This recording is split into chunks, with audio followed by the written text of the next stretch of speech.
Hi friends, ఈ వీడియోలో మనము శాతములు పర్సంటేజెస్ గురించి తెలుసుకుందాం. శాతము అనగా ప్రతి 100కి అని అర్థం, లేదా 100 హారంగా కలిగిన దశాంశ భిన్నం. అప్పుడు x% x/100 అని అర్థం. x x ఇంటూ 100% అని అర్థం. దాని నుంచి 40% 40/100 దట్ ఈజ్ ఈక్వల్ టు 2/5. 12.5% అంటే 12.5 అంటే 25/2 కాబట్టి 25/2 ఇంటూ 100 1/8. 62.5% అంటే 5/8కి సమానం. 14 2/7% అంటే 1/7కి సమానం. 66 2/3% అంటే 2/3కి సమానం. 33 1/3% అంటే 1/3కి సమానం. అదేవిధంగా ఈ క్రింది వాటిని శాతంలో తెలపండి అన్నాడు. 3/4 శాతంలో మార్చాలి కాబట్టి ఇంటూ 100. దాన్ని సాల్వ్ చేస్తే 75%.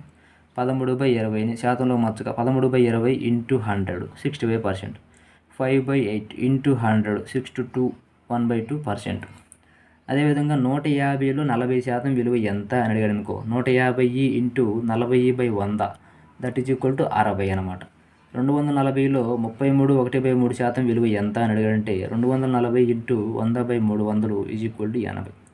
91లో 14 2/7% విలువ ఎంత అని అడిగితే 91 ఇంటూ 14 2/7 అంటే 100/7 ఇంటూ 100 ఈజ్ ఈక్వల్ టు 13 అవుతుంది అనమాట. 120లో 30% విలువ ప్లస్ 150లో 20% విలువ ఎంత అని అడిగితే 120 into 30/100 plus 150 into 20/100 that is equal to 36 plus 30 66 అవుతుంది. 40% ఆఫ్ 150 మైనస్ 25% ఆఫ్ 120 అని అన్నాడు అనుకో. 150లో 40% విలువ మైనస్ 120లో 20% విలువ అని అర్థం. దాన్ని సాల్వ్ చేస్తే 30 వస్తుంది. 40% ఆఫ్ 40% అంటే 40%లో 40% అన్నాడు. 40/100 ఇంటూ 40/100 అని అర్థం. ఇక్కడ హాఫ్ అంటే ఇంటూ మల్టిప్లికేషన్ అని అర్థం. 40/100 ఇంటూ 40/100 దట్ ఈజ్ ఈక్వల్ 4/25. 60 మార్కులు కలిగిన ఒక పరీక్షలో ఒక విద్యార్థి 420 మార్కులు పొందాను. అతను ఎంత శాతం మార్కులు పొందాను? ఎంత శాతం అన్నాడు కాబట్టి 420/600 ఇంటూ 100 వేస్తే 70% అంటే 70% మార్కులు పొందాడని అర్థం. 3 లీటర్ల మిశ్రమంలో 180 మిల్లీలీటర్ల ఆల్కహాల్ కలదు. మొత్తం ఎంత శాతం? 180/3000 అంటే లీటర్ల మిల్లీలీటర్ల మచ్చుగా 3000 అవుతుంది ఇంటూ 100. దాన్ని సాల్వ్ చేసి 6%. 2 మెట్రిక్ టన్నుల బరువులో 80 కేజీలు బరువు ఎంత శాతం అన్నాడు. ఇక్కడ ఒక టన్ను లేదా టన్ను అన్న మెట్రిక్ టన్ను అన్న ఒకటే. ఒక ton is equal to 10 quintal. ఒక టన్ను ఈజ్ ఈక్వల్ టు 1000 కేజీలు. 100 కేజీలు ఈజ్ ఈక్వల్ టు 1 క్వింటాలు.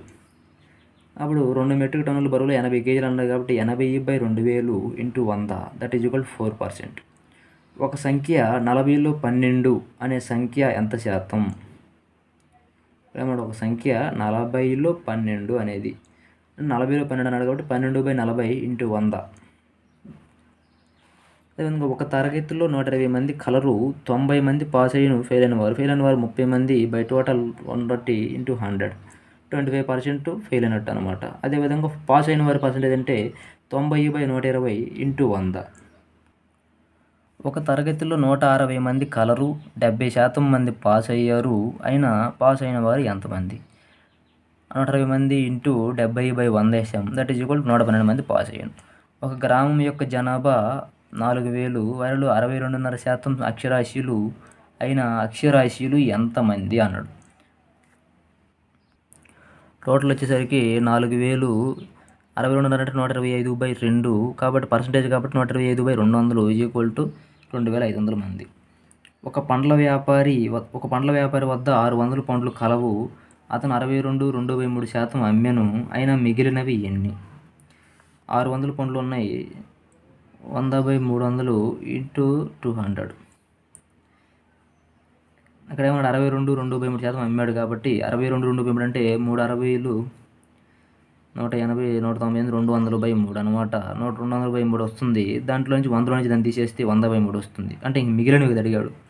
66 2/3% అమ్మాడు అంటే 200/3 అమ్మాడు. 100లో నుంచి మీరు పోతే 100/3 నీకు 100/3 అమ్మాలి. మిగిలినవి కాబట్టి 100/% కాబట్టి 300 ఈక్వల్ టు 200. ఒక స్తంభం యొక్క 40% పొడవు 120 మీటర్లు. దాని మొత్తం పొడవు ఎంత? 40% 120 అయితే ఏమన్నాడు? 40% 120 అయితే 100% ఎంత అన్నాడు.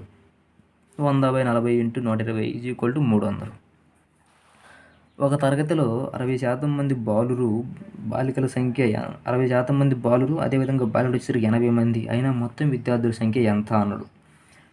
అప్పుడు 80 మంది వచ్చేసరికి 40% అయితే 60% ఎంత? 40 రోళ్ళు. కాబట్టి 60 రోళ్ళు 120 మంది అవుతారు. టోటల్ అడిగాడు కాబట్టి 120 + 80 200 మంది అవుతారు. ఒక ఉద్యోగి తన జీతంలో 70% ఖర్చు చేయును, అయినా పొదుపు 2400. అతని జీతం ఎంత? 70% ఖర్చు చేశాడు, పొదుపు 2400 అన్నాడు. 2400 వచ్చేసరికి 30% అయితే 100% ఎంత అని అడిగాడు. 30% 2400 అయితే 100% ఎంత? 100/30 × 2400 దట్ ఈజ్ ఈక్వల్ టు 8000. ఒక పట్టణంలో 62.5% మంది అక్షరాస్యులు, నిరక్షరాస్యులు 1500.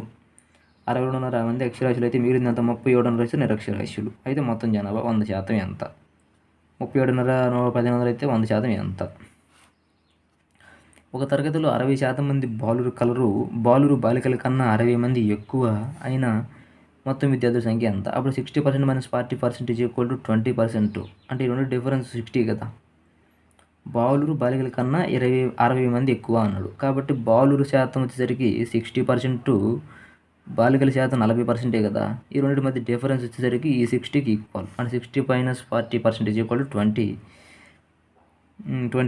ఈ 20% దేనికి సమానం? 60 మందికి సమానం. అయితే మొత్తం విద్యార్థులు 100% ఎంత? 20% 60 అయితే 100% ఎంత? ఒక పట్టణంలో 65% మంది అక్షరాస్యులు కలరు. నిరక్షరాస్యుల సంఖ్య అక్షరాస్యుల కన్నా 2400 తక్కువ. అయినా మొత్తం జనాభా ఎంత? 65% మంది అక్షరాస్యులు కలరు. నిరక్షరాస్యుల సంఖ్య అంటే అక్షరాస్యుల కన్నా 2400 తక్కువ అంట. అంటే 65లో 35 పోతే 30% వచ్చేసరికి 2400. 100% ఎంత అన్నాడు. అంతేగా 30% 2400 అయితే 100% ఎంత? ఇద్దరు వ్యక్తుల మధ్య ఓటింగ్ జరిగెను. ఒక వ్యక్తి 56% ఓట్లు పొంది తన ప్రత్యర్థిపై 720 ఓట్ల మెజార్టీతో గెలిచెను. అయినా మొత్తం ఓట్లలో ఎంతమంది? 720 ఓట్లు అనేది ఏంది? వాళ్ళిద్దరి మధ్య డిఫరెన్సే కదా. 56%కి పోతే 44% డిఫరెన్స్ 12%. ఈ 12% 720 అయితే మొత్తం ఓట్లు ఎంత? 100% ఎంత? 100/12 × 720 6000 మంది. ఒక పట్టణంలోని ఓటర్ల సంఖ్య 5000. ఇద్దరు వ్యక్తుల మధ్య ఓటింగ్ జరిగెను. 20% ఓట్లు చెల్లలేదు. చెల్లిన ఓట్లలో 55% ఓట్లను పొందిన వ్యక్తి గెలుపొందెను. అయినా ఓడిపోయిన వ్యక్తికి లభించిన ఓట్లు ఎన్ని? ఇక్కడ ఏమన్నాడు? మొత్తం ఓటర్ల సంఖ్య 5000. ఇద్దరు వ్యక్తుల మధ్య ఓటింగ్ జరిగింది. 20% ఓట్లు చెల్లలేదు. చెల్లిన ఓట్లలో 55% ఓట్లను పొందిన వ్యక్తి గెలుపొందెను. అయినా ఓడిపోయిన వ్యక్తికి లభించిన ఓట్లు ఎన్ని అన్నాడు. ఇప్పుడు 5000లో 20% చెల్లలేదు కాబట్టి 1000 ఓట్లు చెల్లలేదు. చెల్లిన ఓట్లు ఎన్ని? ఇంకా 4000 అనమాట. 4000లో 55% గెలుపొందాడు. ఓడిపోయిన వ్యక్తికి 45%. 45/100 × 4000 ఈజ్ ఈక్వల్ టు 1800 ఓట్లు ఓడిపోయిన వ్యక్తి పొందాను. అదేవిధంగా ఇద్దరు వ్యక్తుల మధ్య ఓటింగ్ జరిగెను. 10% ఓట్లు చెల్లలేదు. చెల్లిన ఓట్లలో 58% ఓట్లను పొందిన వ్యక్తి 1440 ఓట్ల మెజార్టీతో గెలుపొందాను. అయినా మొత్తం ఓటర్ల సంఖ్య ఎంత? అప్పుడేమన్నాడు? 58% - 42% వచ్చేసరికి 1440. 16% 1440 అయితే 100% ఎంత? ఈ 100% ఎంత? 9000. ఏంటి 9000 అనేవి? చెల్లిన ఓట్లు.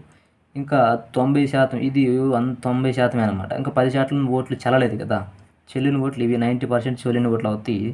చెల్లని ఓట్లు 10% ఉన్నాయి కదా, అవి అనమాట. అప్పుడు 90% 9000 అయితే 100% ఎంత? అంటే మొత్తం ఓటర్ల సంఖ్య is equal to 100/90 × 9000 is equal to 10,000 ఓట్లు అని అర్థం వస్తుందన్నమాట. ఒక పరీక్షలో 35% మార్కులు పొందెను. ఒక పరీక్షలో 35% మార్కులు పొందిన పాస్ అవ్వను. ఒక విద్యార్థి 190 మార్కులు పొంది 20 మార్కులు తక్కువతో ఫెయిల్ అయ్యను. అయినా పరీక్షలో మొత్తం మార్కులు ఎన్ని? 190 మార్కులు పొందాడు, 20 మార్కులు తేడాతో ఫెయిల్ అయ్యాడు. కాబట్టి 190 + 20 210 అనేది 35% సమానం అనమాట. 100% ఎంత? 35% 210 అయితే 100% ఎంత? 100/35 × 210 ఈజ్ ఈక్వల్ టు 600 మార్కులకు సంబంధించిన పరీక్ష అది. ఒక పరీక్షలో ఏ అను విద్యార్థి 32% మార్కులు పొంది 25 మార్కులు తక్కువతో ఫెయిల్ అయ్యను. కానీ బి అనే విద్యార్థి 40% మార్కులు పొంది పాస్ మార్కుల కన్నా 15 మార్కులు ఎక్కువ పొందెను. అయినా పరీక్షలో మొత్తం ఎన్ని మార్కులు మరియు పాస్ మార్కుల శాతం ఎంత? ఇక్కడ ఈ బి వచ్చేసరికి 40%, ఏ వచ్చేసరికి 32%. ఇద్దరి మధ్య డిఫరెన్స్ 8%. ఇక్కడ 25 మార్కులు తగ్గినాయి, ఇక్కడ 15 మార్కులు ఎక్కువైనాయి. ఆ రెండింటిని యాడ్ చేసుకోవాలి, అప్పుడే 40 వస్తుంది. అంటే ఈ రెండింటిని యాడ్ చేసుకుంటే వచ్చేది ఈ రెండింటి మధ్య డిఫరెన్స్ అనమాట. ఈ రెండింటి మధ్య డిఫరెన్స్ 25 - -15 25 + 15 40 వస్తుంది. 8% 40 అయితే 100% ఎంత? 100/8 × 40 దట్ ఈజ్ ఈక్వల్ టు 500 మార్కులు అన్నమాట. అప్పుడు A is equal to 32/100 into 500 that is equal to 185. Pass marks అనేవి 185 వస్తుంది. పాస్ మార్క్స్ పర్సంటేజ్ వచ్చేసరికి 37% అనమాట. దాని నుంచి 185/500 ఇంటూ 100. 30 లీటర్ల మిశ్రమంలో 20% ఉప్పు కలదు. 5 లీటర్ల మిశ్రమం ఆవిరి అయిన మిగిలిన మిశ్రమంలో ఉప్పు శాతం ఎంత? 30 లీటర్ల 20% ఉప్పు ఉంది. అయితే 5 లీటర్ల మిశ్రమం ఆవిరి అయిన మిగిలిన మిశ్రమంలో ఉప్పు శాతం ఎంత? ఇక్కడ వచ్చేసరికి 6 లీటర్ల సాల్ట్ ఉంది. 30%లో 30 లీటర్లు 20% ఉంటే 6 లీటర్లు సాల్ట్ ఉంది. ఇక్కడ 6/5 లీటర్లు ఆవిరి అయింది కాబట్టి 6/25 ఇంటూ 100 24% సాల్ట్ ఉండాలి ఇక్కడ. అంటే సాల్ట్ ఆవిరి కాదు కదా, వాటర్ ఆవిరి అయ్యేది కాబట్టి 6/25 ఇంటూ 100. 40 లీటర్ల మిశ్రమంలో 30% లవణాలు కలవు. 10 లీటర్ల ఆవిరి అయిన మిగిలిన మిశ్రమంలో లవణాలు ఎంత శాతం? 40 ఇంటూ 30/100 12. ఆవిరి అయ్యేందుకు ముందు ఉన్నదనమాట. ఆవిరి అయినాక 12/30 మిగిలింది కదా 10 లీటర్లు పోతే ఇంటూ 100. 40% లవణాలు కలవు అనమాట. ఇది ఫ్రెండ్స్ పర్సంటేజ్ గురించి. ఈ వీడియో కనుక మీకు నచ్చినట్టయితే లైక్ చేయండి, షేర్ చేయండి, సబ్స్క్రైబ్ చేసుకోండి. Thanks for watching this video. Please do subscribe.